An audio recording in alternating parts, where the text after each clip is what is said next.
La masacre de El Mozote fue un atroz evento que tuvo lugar en diciembre de 1981 durante la Guerra Civil de El Salvador.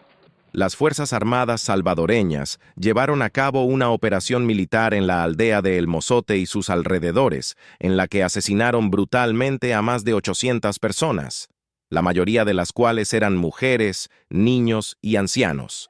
Esta masacre se considera uno de los peores crímenes de guerra en la historia de América Latina y generó condena internacional.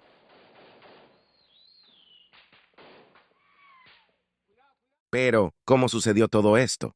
El 9 de diciembre de 1981, José Santos Sánchez llegó a casa alterado.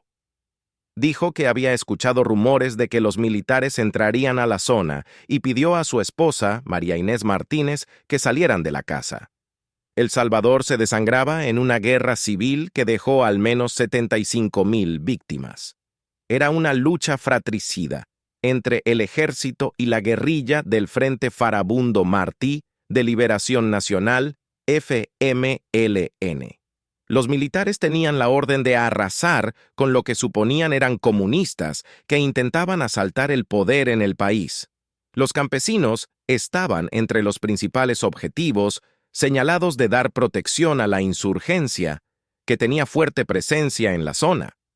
La familia de Amadeo Martínez dejó su casa en La Joya y bajó hasta otro caserío cercano. Un vecino, Jacinto Sánchez, les dio abrigo, pero la condición era que solo durmieran dentro de su casa los padres y los hermanos más pequeños. Él y su hermano mayor tuvieron que quedarse fuera. La madrugada del 10 intentaron salir del refugio, pero la madre se opuso. Quería regresar a su casa, afirmando que no tenían nada que esconder. Se quedó con sus hijos más pequeños, mientras que los mayores y el padre se escondieron. El 11 de diciembre pasaron los militares por La Joya. Era el ejército de Domingo Monterrosa, el batallón Atlacatl. Oímos a los perros ladrar y nos preocupamos. Había militares por todos lados, mucho movimiento. A las 2 de la tarde sacaron a la gente que estaba en la casa de Jacinto. Había 8 niños refugiados allí. Nosotros vimos cuando se los llevaron arrastrados, gritando. Uno de ellos gritaba que su madre estaba en la casa y un militar al mando hizo señas a 2 soldados para que entraran. Había una señora en cama que había dado a luz a una niña. Era nuera de Jacinto. Oímos el balazo cuando la mataron. 3 o 4 días después salimos de donde estábamos escondidos y pasamos por la casa.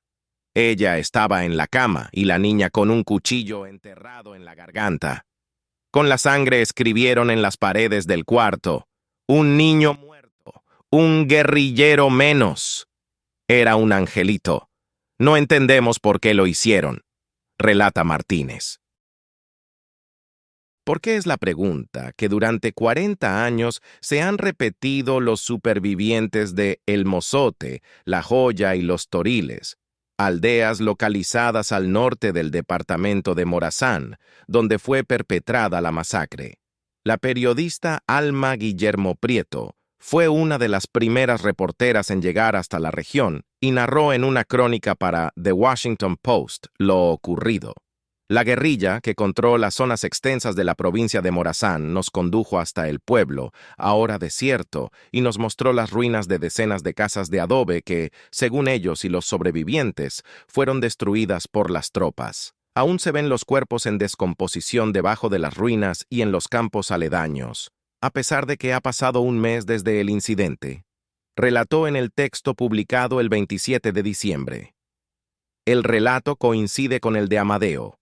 Al llegar a su antigua aldea, destrozada, y ver los cerdos comiendo los cadáveres, los supervivientes usaron hamacas y sábanas para recoger los restos y enterrarlos. Tras la publicación de la crónica de Guillermo Prieto, el gobierno de Estados Unidos negó la veracidad de la historia y dijo que había un plan para desacreditar a las Fuerzas Armadas salvadoreñas.